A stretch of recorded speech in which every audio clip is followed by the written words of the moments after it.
وأحسن منك لم تر قط عيني وأجمل منك لم تلد النساء خلقت مبرأ من كل عيب خلقت مبرأ من كل عيب كأنك قد خلقت كما تشاء كتاب أنزلناه إليك مبارك ليدبروا آياته وليتذكر أولو الألباب. یہ کتاب برکت والی ہے جسے ہم نے آپ کی طرف نازل فرمایا ہے تاکہ دانش مند لوگ اس کی آیتوں میں غور و فکر کریں اور نصیحت حاصل کریں. اللہم صلی علی سیدنا محمد وعلی آل سیدنا محمد بعدد کل ذرۃ مئۃ الف الف مرۃ. سامعین و ناظرین اکرام، السلام علیکم ورحمۃ اللہ وبرکاتہ. سامعین اکرام، سورہ بقرہ آیت نمبر 178 سے 184، درس نمبر 153. آج کا موضوع اسلامی معاشرے پر لازم احکامات. اس کے ساتھ آج کے سبق کا آغاز کرتے ہیں. سب سے پہلے گزشتہ سبق کا اعادہ ہوگا. اعوذ باللہ من الشیطان الرجیم. پناہ مانگتا ہوں میں اللہ کی شیطان مردود سے. بسم اللہ الرحمن الرحیم. شروع اللہ کے نام سے جو بڑا مہربان نہایت رحم والا ہے. لیس البر ان تولوا وجوہکم قبل المشرق والمغرب ولكن البر من آمن باللہ والیوم الآخر والملائکة والکتاب والنبیین وآتى المال على حبه ذوي القربى واليتامى والمساكين وابن السبيل والسائلين وفي الرقاب وأقام الصلاة وآتى الزكاة والموفون بعهدهم إذا عاهدوا والصابرين في البأساء والضراء وحين البأس أولئك الذين صدقوا وأولئك هم المتقون. نیکی یہی نہیں کہ تم مشرق یا مغرب کو قبلہ سمجھ کر ان کی طرف منہ کر لو، بلکہ نیکی یہ ہے کہ لوگ خدا پر اور روز آخرت پر اور فرشتوں پر اور خدا کی کتاب پر اور پیغمبروں پر ایمان لائیں، اور مال باوجود عزیز رکھنے کے رشتہ داروں اور یتیموں اور محتاجوں اور مسافروں اور مانگنے والوں کو دیں، اور گردنوں کے چھڑانے میں خرچ کریں، اور نماز پڑھیں اور زکوٰۃ دیں، اور جب عہد کر لیں تو اس کو پورا کریں، اور سختی اور تکلیف میں اور معرکہ کارزار کے وقت ثابت قدم رہیں. یہی لوگ ہیں جو ایمان میں سچے ہیں اور یہی ہیں جو خدا سے ڈرنے والے ہیں. سامعین کرام، سورہ بقرہ آیت نمبر 178. لفظی ترجمہ: یا ایھا الذین آمنوا، اے ایمان والو، کتب علیکم، تم پر لازم کر دیا گیا، القصاص، قصاص یعنی خون کا بدلہ، فی القتلہ، مقتولوں کے بارے میں، الحر بالحر، تو آزاد کے بدلے آزاد کو قتل کیا جائے، والعبد بالعبد، اور غلام کے بدلے غلام کو، والانثى بالانثى، اور عورت کے بدلے عورت. فمن عفی لہ من اخیہ شیء، بس جسے معاف کیا جائے اس کے بھائی کی طرف سے کوئی چیز، فاتباع بالمعروف، تو وہ اس کی پیروی کرے دستور کے مطابق اچھے طریقے سے، وَأَدَاءٌ إِلَيْهِ بِإِحْسَان، اور اس کو ادا کرے اچھے طریقے سے. ذالک تخفیف من ربکم ورحمہ، یہ آسانی ہے، کمی ہے تمہارے رب کی طرف سے اور رحمت ہے اس کی۔ فمن اعتدی بعد ذالک، جو زیادتی کرے گا اس کے بعد، فلہ عذاب علیم، اس کے لیے دردناک عذاب ہے۔ وَلَكُمْ فِي الْقِصَاصِ حَيَاتٌ، اور تمہارے لیے قصاص میں زندگی ہے، اے خاوندان عقل، تاکہ تم پرہیزگار ہو جاؤ، بچ جاؤ۔ سامعین کرام، اسلامی معاشرے کے مختلف احکامات ہیں۔ آپ کو معلوم ہے اس صورت کا نزول جو ہے وہ مدنی ہے، اور پھر سورہ بقرہ جو ہے وہ تقریباً جنگ بدر سے پہلے یعنی اس کا نزول ہوا ہے، اور کچھ اس کے بعد بھی ہوگا، وہ انشاءاللہ وقتاً فوقتاً بیان کریں گے۔ لیکن یہ یعنی ایک معاشرہ بن رہا ہے اور اس کے مختلف احکامات ہیں۔ اب ظاہر ہے کہ ایک معاشرے میں انسان قتل اور غصے میں آ کے یہ ایک یعنی انسانی اس اخلاق رذیلہ میں شامل ہے کہ یہ غصے میں آ کے دوسروں کو نقصان پہنچاتا ہے، لیکن یہ یعنی امکانات میں سے ہے۔ تو اگر ایک شخص کو قتل کر دیا جائے، یعنی بغیر کسی وجہ کے، بغیر کسی یعنی جو بھی وہ اس کی ہیں قتل، تو بے گناہ آدمی کو قتل کر دیا جائے، تو اللہ تعالیٰ نے فرمایا کہ اس کو قصاص میں اس کو بھی قتل کر دو، اور وہ قصاص لینا فرض کر دیا گیا ہے، لازم کر دیا گیا ہے۔ اور اس میں اللہ تعالیٰ نے فرمایا کہ تم وَلَكُمْ فِي الْقِصَاصِ حیات، آیت نمبر 179 میں ہے نا، کہ تمہارے لیے اس قصاص میں زندگی ہے تاکہ تم بچ جاؤ۔ تو اس میں مطلب یہ ہے کہ یعنی جو ہم نے سبق پڑھا ہے تو اس کا مفہوم یہ ہے کہ آزاد کے بدلے آزاد کو، ایک تو قصاص جو ہے لازم ہے، قانوناً شریعت لازم قرار دیتی ہے کہ جو قتل کر دیا جائے اس کا بدلہ اس سے لیا جائے، اور عورت آزاد کے بدلے آزاد، اور غلام کے بدلے غلام، اور عورت کے بدلے عورت ہی کو قتل کیا جائے۔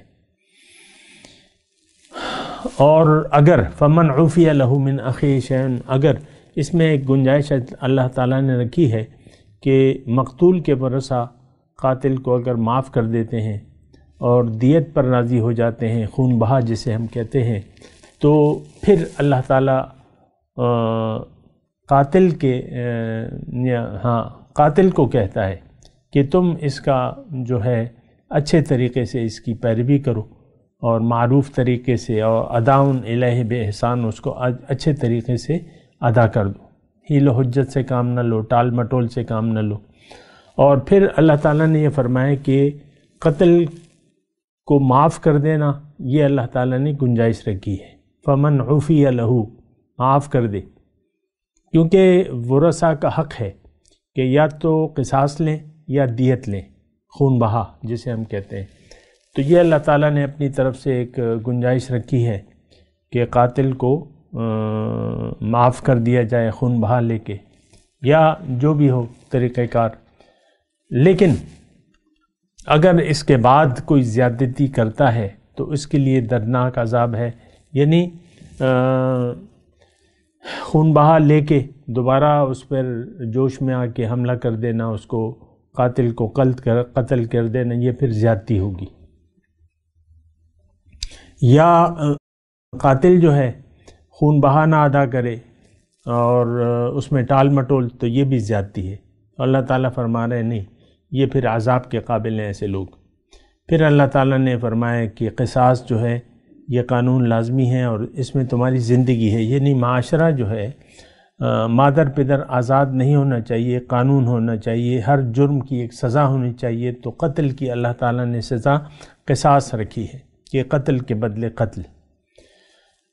اور دوسرا مسئلہ جو آتا ہے پھر یعنی وراثت کا، چونکہ مکی دور میں تو احکامات ایسے نہیں تھے، کیونکہ ایک معاشرہ کا وجود نہیں تھا، لہٰذا احکامات بھی نہیں تھے۔ اب چونکہ معاشرہ بن گیا، حضور صلی اللہ علیہ وسلم امام المتقین تھے، اور پھر قانون کی ضرورت تھی، تو یہ مختلف قوانین ہیں۔ کتب علیکم، لازم ہے تم پر، اذا حضر احدکم الموت، پہلے میں ترجمہ پڑھ لیتا ہوں، پھر آپ کو تھوڑی سی اس پہ بات کرتے ہیں۔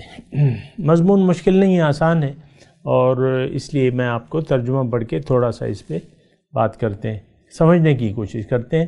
کتبہ لکھ دیا گیا ہے تم پر، یعنی فرض کر دیا گیا ہے۔ اذا حضر احدکم الموت، جب آئے تم میں سے کسی پر موت، یعنی موت کی علامات آئیں، بیمار ہو جائے یا جو بھی ہو، ان طرح کا خیرن، اگر وہ مال چھوڑے، خیرن مال چھوڑے، نل وصیت ہو تو وصیت کرے، والدین کے لیے اور رشتہ داروں کے لیے دستور کے مطابق، لازم ہے یہ، متقین پر یہ لازم ہے۔ فمن بدلہ، اب جس نے اس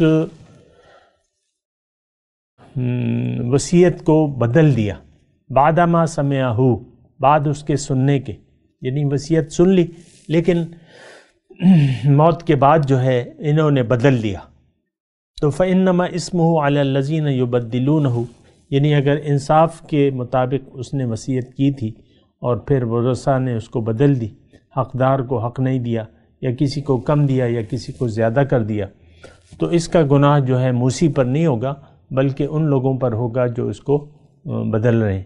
ان اللہ سمیع علیم، بے شک اللہ تعالیٰ سب کچھ جاننے والا اور سننے والا ہے۔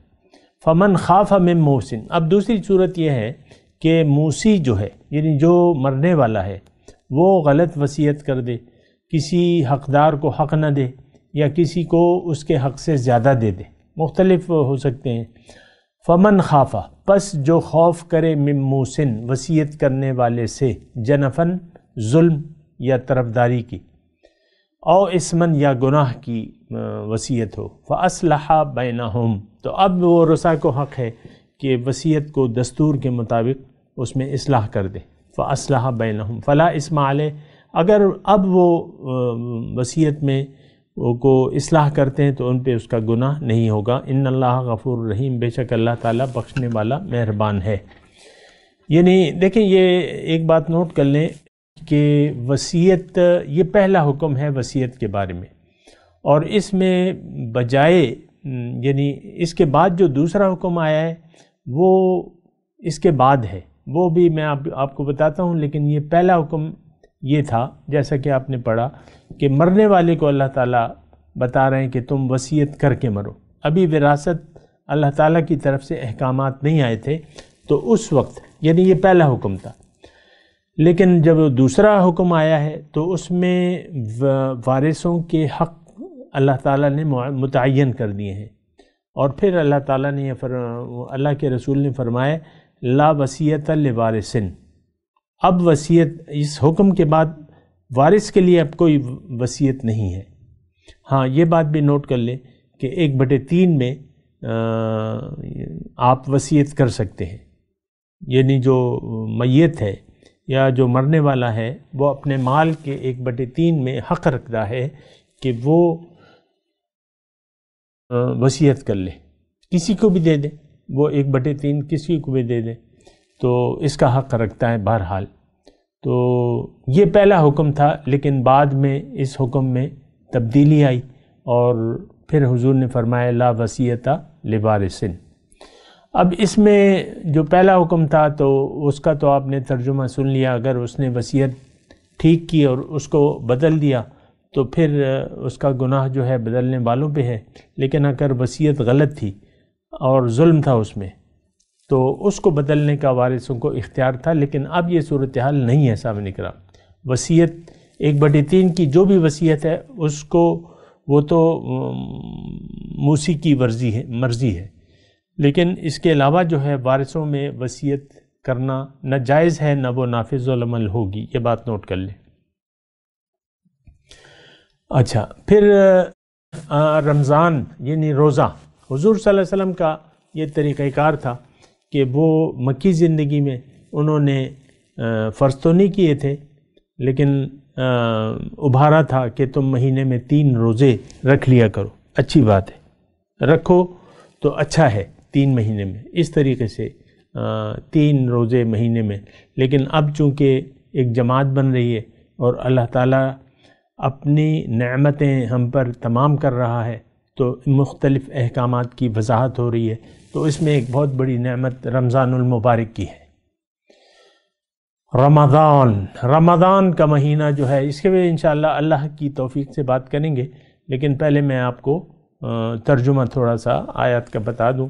یا ایھا الذین آمنوا، اے ایمان والو، کتب علیکم الصیام، تم پر روزے فرض کر دیے گئے ہیں. کما کتب علی الذین من قبلکم، جس طرح فرض کیے گئے تھے ان لوگوں پر جو تم سے پہلے تھے. لعلکم تتقون، تاکہ تم میں صفت تقوی پیدا ہو جائے. ایام معدودات، گنتی کے چند دن ہیں. فمن کان منکم مریضا، تو جو تم میں سے مریض ہے یا ایک سفر پر ہے. فعدۃ من ایام اخر، تو گنتی پوری کر لے اس کے بعد، یعنی رمضان کے بعد کبھی بھی اپنی گنتی روزوں کی پوری کر لے. وعلی الذین یطیقونہ، اور جو لوگ طاقت رکھتے ہیں اور روزہ نہیں رکھنا چاہتے تو وہ فدیہ دیں. طعام مسکین، ایک نادار کو کھانا دے اپنی حیثیت کے مطابق. فمن تطوع خیرا، پس جو خوشی سے کوئی نیکی کرے گا، یعنی ایک کی بجائے دو کو کھلا دے، تو فہو خیر اللہ، تو اس کے لیے بہتر ہے. وان تصوموا، لیکن پھر اللہ تعالیٰ ابھار رہے کہ دیکھو اگر تم روزہ نہ چھوڑو اور روزہ رکھ لو تو یہ خیر لکم، یہ بہتر ہے تمہارے لیے. ان کنتم تعلمون، اگر تم جانو. یہ حکم بھی سامعین کرام رمضان کے ابتدائی حکم ہے، اور اس میں اجازت دی گئی ہے کہ جو لوگ روزہ رکھ سکتے ہیں نہ رکھیں تو اس کا فدیہ دے دیں. لیکن بعد میں اس کے بعد جو حکم آیا ہے، جو اگلی آیت ہے، تو وہ پھر یعنی یہ 16ویں مہینے میں نازل ہوئی تھی یہ آیت، ہجرت کے 16ویں مہینے میں، اور پھر 17ویں مہینے میں یہ دوسری آیت نازل ہوئی ہے، شہر رمضان الذی انزل فیہ القرآن. تو اس میں اس کے یعنی یہ حکم اس حکم کو منسوخ کر دیتا ہے جو ہم نے پڑھا کہ جو طاقت رکھتے ہیں وہ روزہ نہ رکھنا چاہے تو فدیہ دے دیں.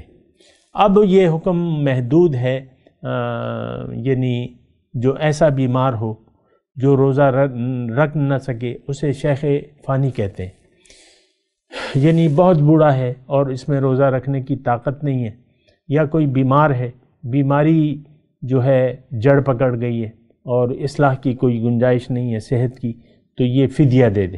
دونوں صورتوں میں فدیہ دینے کا ابھی بھی حکم موجود ہے. بہرحال اگلی آیت جو ہے وہ پڑھتے ہیں، شہر رمضان الذی انزل فیہ القرآن. رمضان کا مہینہ ایسا بابرکت مہینہ ہے کہ جس میں قرآن نازل کیا گیا ہے. ہدی للناس، ہدایت ہے لوگوں کے لیے. وبینات من الہدی، اور روشن دلیلیں ہیں ہدایت کی. والفرقان، اور حق کو باطل سے جدا کرنے والی ہے یہ کتاب. فمن شہد منکم الشہر، اب اس مہینے میں تو روزے ہیں، تو جو فمن شہدہ، جو حاضر ہو، یعنی جو اس مہینوں کو پائے، فلیصم ہو، تو اسے چاہیے کہ روزے رکھے. یعنی یہ حکم آ گیا، اور اس سے پچھلی آیت جو تھی وہ منسوخ ہو گئی. اب روزہ لازم رکھنا ہے، یعنی جو رکھ سکتا ہے اسے روزہ رکھنا لازم ہے، فرض ہے. لیکن ومن کان مریضا، وہ جو روزے کی چھوٹ تھی مریض اور مسافر کے لیے، جو اگلی آیت جو پچھلی آیت میں تھی وہ اس آیت میں بھی موجود ہے، اور وہی الفاظ ہیں تقریباً. ومن کان مریضا او علی سفر فعدۃ من ایام اخر، جو مریض ہے یا جو مسافر ہے تو اس کے لیے پھر گنتی پوری کرنی ہے دوسرے دنوں میں، یعنی وہ روزہ چھوڑ سکتا ہے. یرید اللہ بکم الیسر، اللہ تعالیٰ چاہتا ہے تمہارے لیے آسانی. ولا یرید بکم العسر، اور تم پہ دشواری نہیں چاہتا. ولتکملوا العدۃ، تاکہ تم پوری کرو گنتی. ولتکبروا اللہ علی ما ہداکم، اور تم بڑائی بیان کرو اللہ کی، اللہ اس پر جو اللہ تعالیٰ نے تمہیں ہدایت دی ہے. ولعلکم تشکرون، اور تاکہ تم شکریہ ادا کرو، اپنے رب کا شکریہ ادا کرو. اب رمضان کے بارے میں تھوڑا سا میں سامعین کرام آپ سے میں بھی سمجھنے کی کوشش کرتا ہوں اور بیان کرتا ہوں اللہ تعالیٰ کی توفیق اور اس کی امداد سے۔ لیکن رمضان کا مہینہ کیا ہے کہ ایک خاص وقت تک کے لیے، آپ کو معلوم ہے، اس میں زیادہ تفصیل کی ضرورت نہیں ہے کہ سورج کے طلوع یعنی سحری کے بعد آپ کھانا پینا بند کر دیں گے، اور یہ جو ہے یعنی مغرب تک آپ نے کھانا پینا بند۔ روزہ کیا ہے؟ روزہ اصل میں یعنی بات یہ ہے، تھوڑا سا اگر آپ میرے ساتھ متوجہ ہوں تو بات یہ ہے کہ اصل دیکھیں انسان کا مقصد کیا ہے۔ انسان کو اللہ تعالیٰ نے دنیا میں بھیجوایا تاکہ یہ اللہ کی ملاقات کے لیے تیاری کرے۔ اللہ تعالیٰ کی ملاقات کی تیاری کے لیے لازم ہے کہ یہ اپنا تزکیہ نفس کرے، یعنی ضبط نفس کرنا سیکھ لے، اپنے آپ کو قابو کرے، کنٹرول کرے۔ میرے آقا حضور صلی اللہ علیہ وسلم فرماتے ہیں کہ الکیس من دان نفسہ وعمل لما بعد الموت، تم میں سے ہوشیار انسان وہ ہے جو اپنے نفس کو قابو میں کر لے اور عمل کرے اس وقت کے لیے جو موت کے بعد شروع ہوگا۔ تو ظاہر ہے کہ یہ زندگی جو ہے، یہ موت جو ہے زندگی کا اختتام نہیں ہے۔ وہ شاعر کہتا ہے نا کہ موت کو سمجھے ہے غافل، اختتام زندگی ہے یہ شام زندگی، لیکن صبح دوام زندگی۔ ادھر ہماری آنکھ بند ہوتی ہے ظاہر کی، ادھر باطنی آنکھیں کھل جاتی ہیں، یہ بات بھی نوٹ کر لیں۔ اللہ تعالیٰ نے فرمایا نا قرآن میں فَكَشَفْنَا عَنْكَ غِطَاءَكَ فَبَصَرُكَ الْيَوْمَ حَدِيدٌ، آج میں تیری نظر سے پردے ہٹا دوں گا، آج تیری نظر تیز ہو گئی۔ عموماً آپ نے سنا ہے کہ نزع کے وقت، قرآن میں بھی موجود ہے کہ نزع کے وقت توبہ قبول نہیں ہوتی، کہ پردے ہٹا دیے جاتے ہیں، انسان حقیقت دیکھ لیتا ہے، اور اس وقت یہ ایمان لانا چاہتا ہے، اگر لانا چاہے، کلمہ پڑھنا چاہے، لیکن اس کو نہ توفیق توبہ ملتی ہے اور نہ توبہ قبول ہوتی ہے۔ یہ بات نوٹ کر لیں۔ انسان آیا ہے دنیا میں پاکی حاصل کرنے، اپنے آپ کو پاک کرنے کے لیے۔ وَذَلِكَ جَزَاءُ مَن تَزَكَّىٰ قَدْ أَفْلَحَ مَن تَزَكَّىٰ قَدْ أَفْلَحَ مَن زَكَّاهَا۔ یعنی یہ وہ باتیں ہیں جس پہ ہم غور و فکر نہیں کرتے۔ ہمارا مقصد یعنی مقصد زندگی تو بہت افسوس سے میں یہ کہہ رہا ہوں کہ دنیا بن گیا ہے، دنیا ہی کے کتے ہم بن گئے اور دنیا ہی کے پیچھے دوڑ رہے ہیں، بھاگ رہے ہیں اور بھونک رہے ہیں۔ یعنی ایک ایسا یعنی کوئی صاحب نظر نے کا فرمان ہے کہ دنیا کی مثال اس نے بیان کی ہے کہ دنیا ایک مردار ہے، اور دنیا دار لوگ بھوکے کتوں کی طرح اس کو مردار کو بھنبوڑ رہے ہیں۔ اور آپ نے کبھی دیکھا ہے؟ میرا تو وہ ہے، مطلب تھوڑا بہت، بلیاں تو ہر گھر میں ہوتی ہیں۔ ایک بلی اگر بہت بھوکی ہو اور آپ اسے کچھ ٹکڑا یا گوشت کا یا اس طرح ڈال دینا تو اس کے منہ سے جو غراہٹ نکلتی ہے، یا اسی طرح کتے کے منہ سے جو غراہٹ نکلتی ہے، تو اسی طریقے سے یہ دنیا دار دنیا کے مردار پہ غرا کے، اب دیکھیں نا یہ غرانا تو آپ محسوس کر لیں گے۔ آپ دیکھیں کبھی کبھی لوگ آپے سے باہر ہو جاتے ہیں کسی معاملے پر بھی، اور دنیا کے معاملے پر خاص طور پہ ہوتے ہیں۔ اللہ کے معاملے میں تو اتنا جذبات ہمیں نہیں آتے، دنیاوی معاملے میں آپ کے مثال کے طور پہ عرض کر رہا ہوں کہ ایک آپ کے پاس گاڑی ہے، نئی نویلی گاڑی ہے، اور کسی نے اس کو پیچھے سے ٹکر مار دی، غلطی اس کی تھی۔ آپ دیکھیں کہ وہ آپ کو یعنی 20-25 مثال کے طور پہ 20-25 لاکھ کی گاڑی ہے، نئی ہے، ابھی آپ نے شو روم سے نکالی ہے، تو اس مالک کا کیا حال ہوگا؟ کتنا غصے میں ہوگا، اور کتنے پریم سے اس نے لی ہے، اور کتنا چاؤ ہے اس کو اس گاڑی سے۔ اب وہ اترے گا تو بس اترتے ہی عام طور پہ دیکھا گیا ہے کہ گالیوں کی مغلظات سے جو ہے وہ دوسرے کو نوازنا شروع کر دیتا ہے، اور کبھی ہاتھا پائی اور یہ گالیاں اور یہ وہ۔ اب یہ وہ بھونکنا ہے جو آپ بھونکنا شروع کر دیتے ہیں کسی بھی نقصان پر، طیش میں آ جاتے ہیں، کیونکہ دنیا آپ کا مقصود ہے اور دنیا کے آپ کتے ہیں۔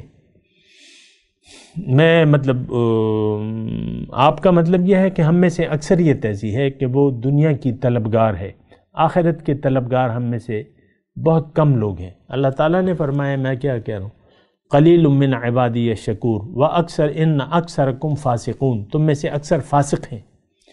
تو دنیا میں انسان آیا ہے تزکیے کے لیے، جو وذالک جزاء من تزکیٰ، میں نے کہ یہ جنت اس کا بدلہ ہے جو اپنا تزکیہ کر لے، یا دوسری جگہ قد افلح من زکاہا۔ تو بہرحال مختصر کلام یہ ہے کہ انسان کو دنیا میں تزکیہ حاصل کرنا ہے، صفائی کرنی ہے اپنی۔ اگر یہ صفائی کے کام کچھ اللہ تعالیٰ نے اس کے لیے متعین کر دی ہیں، جس میں سے ایک جز جو ہے وہ رمضان المبارک کا بھی ہے، کہ اس میں اللہ تعالیٰ ایک خاص پریکٹس لوگوں کو بتاتا ہے کہ تم ایک خاص وقت میں کچھ وقت کے لیے کھانا پینا چھوڑ دو، اور تزکیہ ضبط نفسی کو، سخت گرمی ہے، پانی ہے تمہاری ٹیبل پہ پڑا ہوا ہے، لیکن تم اللہ کے حکم کی پابندی کرنا سیکھو اور اس پانی کو نہ پیو۔ یعنی جائز چیز کو اللہ تعالیٰ نے رمضان میں منع کر دیا ہے، وہ آپ کو معلوم ہے، کھانا پینا وغیرہ جو بھی منع ہے، تو یہ جائز چیزیں جو ہیں اس سے اللہ تعالیٰ، اس سے مراد جو ہے وہ پریکٹس ہے، یعنی اس سے غرض جو ہے وہ پریکٹس ہے، لیکن یہ مضمون ابھی آدھے میں ہے، انشاءاللہ اگلے درس میں اس پہ تھوڑی سی اور بات کریں گے۔ اور ابھی میں تلاوت کرتا ہوں، میرے ساتھ دہرائیے۔ اعوذ باللہ من الشیطان الرجیم، بسم اللہ الرحمن الرحیم، یا ایہا الذین آمنوا کتب علیکم القصاص فی القتلى الحر بالحر والعبد بالعبد والانثى بالانثى فمن عفی له من اخیہ شیء فاتباع بالمعروف واداء الیہ بإحسان، ذالک تخفیف من ربکم ورحمہ، فمن اعتدى بعد ذلك فله عذاب علیم، وَلَكُمْ فِي الْقِصَاصِ حَيَاةٌ يَا أُولِي الْأَلْبَابِ لَعَلَّكُمْ تَتَّقُونَ۔ كُتِبَ عَلَيْكُمْ إِذَا حَضَرَ أَحَدَكُمُ الْمَوْتُ إِن تَرَكَ خَيْرًا الْوَصِيَّةُ لِلْوَالِدَيْنِ وَالْأَقْرَبِينَ بِالْمَعْرُوفِ حقا علی المتقین، فمن بدلہ بعد ما سمعہ فإنما اسمہ علی الذین یبدلونہ، ان اللہ سمیع علیم۔ فمن خاف من موص جنفا او اثما فاصلح بینہم فلا اثم علیہ، ان اللہ غفور رحیم۔ یا ایہا الذین آمنوا کتب علیکم الصیام کما کتب علی الذین من قبلکم لعلکم تتقون، ایاما معدودات، فمن کان منکم مریضا او علی سفر فعدۃ من ایام اخر، وعلى الذين يطيقونه فدية طعام مسكين، فمن تطوع خيرا فهو خير له، وَأَن تَصُومُوا خَيْرٌ لَكُمْ إِن كُنتُمْ تَعْلَمُونَ۔ اب ان آیات کی تلاوت اور ترجمہ سنتے ہیں۔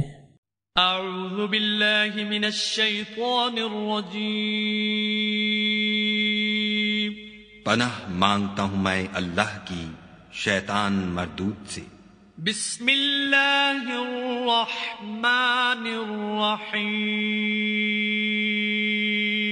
شروع اللہ کے نام سے جو بڑا مہربان نہایت رحم والا ہے۔ یا ایہا الذین آمنوا کتب علیکم القصاص فی القتلى الحر بالحر والعبد بالعبد والأنثى بالأنثى فمن عفی له من أخیه شیء فاتباع بالمعروف وأداء إليه بإحسان ذلك تخفيف من ربكم ورحمة فمن اعتدى بعد ذلك فله عذاب أليم۔ مومنو، تم کو مقتولوں کے بارے میں قصاص یعنی خون کے بدلے خون کا حکم دیا جاتا ہے، اس طرح پر کہ آزاد کے بدلے آزاد مارا جائے اور غلام کے بدلے غلام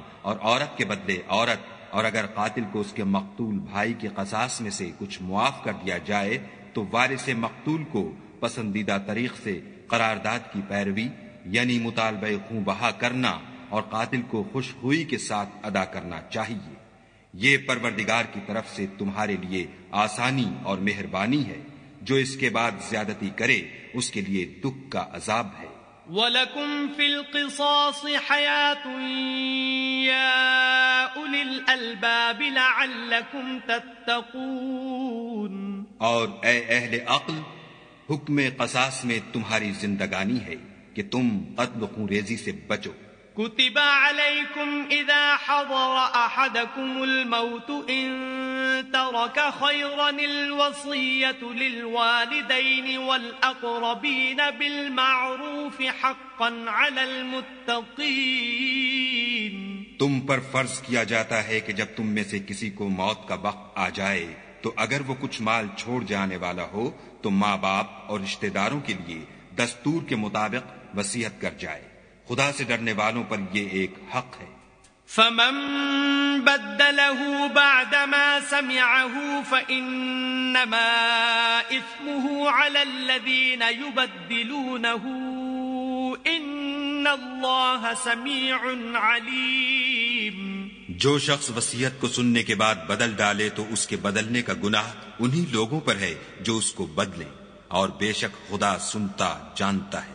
فمن خاف من موص جنفا او اثما فاصلح بينهم فلا اثم عليه ان الله غفور رحيم۔ اگر کسی کو وصیت کرنے والے کی طرف سے کسی وارث کی طرف داری یا حق تلفی کا اندیشہ ہو تو اگر وہ وصیت کو بدل کر وارثوں میں صلح کرا دے تو اس پر کچھ گناہ نہیں، بے شک خدا بخشنے والا اور رحم والا ہے۔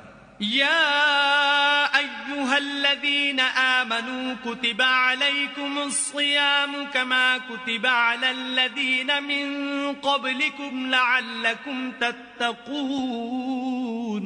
مومنو، تم پر روزے فرض کیے گئے ہیں جس طرح تم سے پہلے لوگوں پر فرض کیے گئے تھے تاکہ تم پرہیزگار بنو۔ ایاما معدودات فمن كان منكم مريضا أو على سفر فعدة من أيام أخر وعلى الذين يطيقونه فدية طعام مسكين فمن تطوع خيرا فهو خير له وَأَن تَصُومُوا خَيْرٌ لَكُمْ إِن كُنتُمْ تَعْلَمُونَ۔ روزوں کے دن گنتی کے چند روز ہیں، تو جو شخص تم میں سے بیمار ہو یا سفر میں ہو تو دوسرے دنوں میں روزوں کا شمار پورا کر لے، اور جو لوگ روزہ رکھنے کی طاقت رکھیں لیکن رکھیں نہیں وہ روزے کے بدلے محتاج کو کھانا کھلا دیں، اور جو کوئی شوق سے نیکی کرے تو اس کے حق میں زیادہ اچھا ہے، اور اگر سمجھو تو روزہ رکھنا ہی تمہارے حق میں بہتر ہے۔ اس کے ساتھ ہی سامعین کرام آج کے درس کا وقت اختتام کو پہنچا۔ انشاءاللہ اگلے درس میں ملاقات ہوگی۔ وآخر دعوانا ان الحمدللہ رب العالمین، والسلام علیکم ورحمۃ اللہ وبرکاتہ۔ مولاي صل وسلم دائما أبدا على حبيبك خير الخلق كلهم